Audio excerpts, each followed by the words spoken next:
Hello everyone, in this last video we're just going to go through some examples based off the first two introductory videos, and we'll just be discussing a little bit about the base in the exponential equation, and also a little example on reflections about both the x and y axes.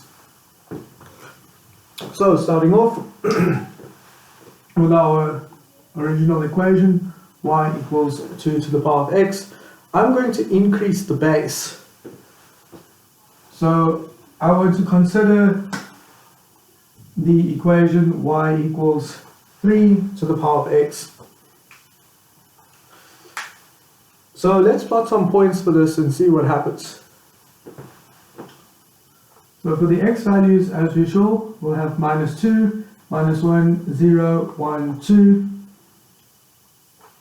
For the graph 2 to the power of x, once again our y values are going to be a quarter, half, 1, 2 and 4. The y values for the blue graph, 3 to the power of x. Let's just look at the first value, y equals 3 to the power of -2. That is 1 over 3 squared, which is 1 over 9.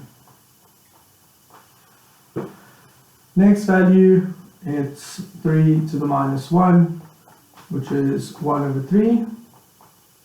Then we get 1, 3, and 9.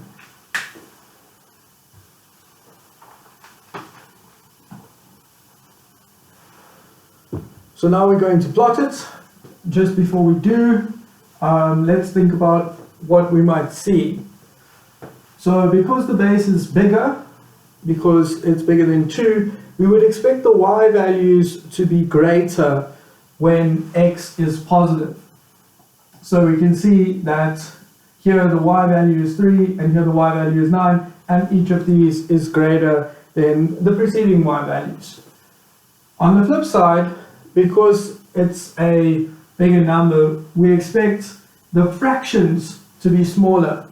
So here we have 1 over 2, and for the blue graph we have 1 over 3, which is a smaller fraction. Similarly, for x to the power of -2, we have 2 squared, which is 4, and here we have 3 squared, which is 9.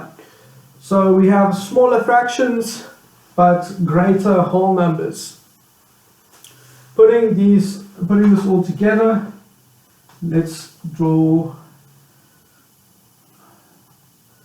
So x values are 1, 2, 0, -1, -2.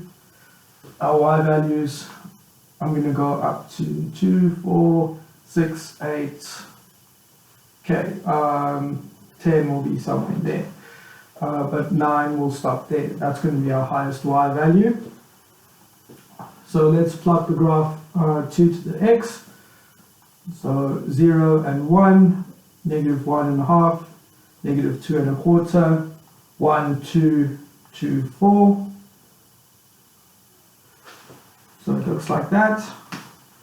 For the blue graph, we have a 1/9, which is less than a quarter, a 1/3, which is less than a half.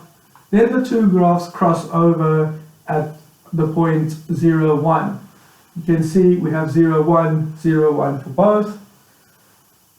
For the x value of 1, y equals 3, and for 2, y equals 9.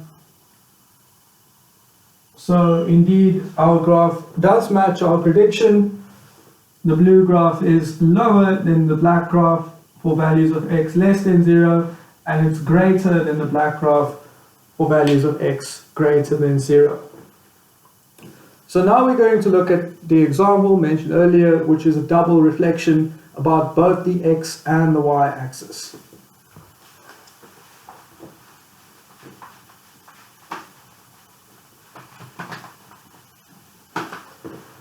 So just to recap, our graph y equals 2 to the power of x looks something like this. The graph y equals 2 to the minus x is a reflection about the y-axis. So we take this graph and flip it.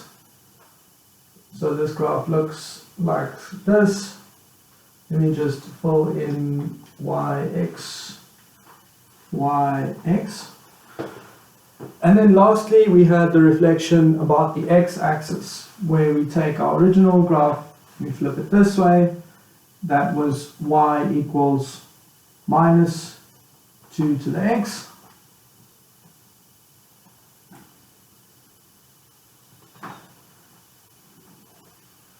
Yx. So that graph looks something like that. So now my question is, what will the graph of y equals minus 2 to the minus x look like? So we have both a minus in front of the 2 and a minus in front of the x. So there's two ways of doing this. We could start off with this graph, y equals 2 to the minus x, and just put a minus for all the y values. So essentially we're taking this graph and flipping it about the x-axis.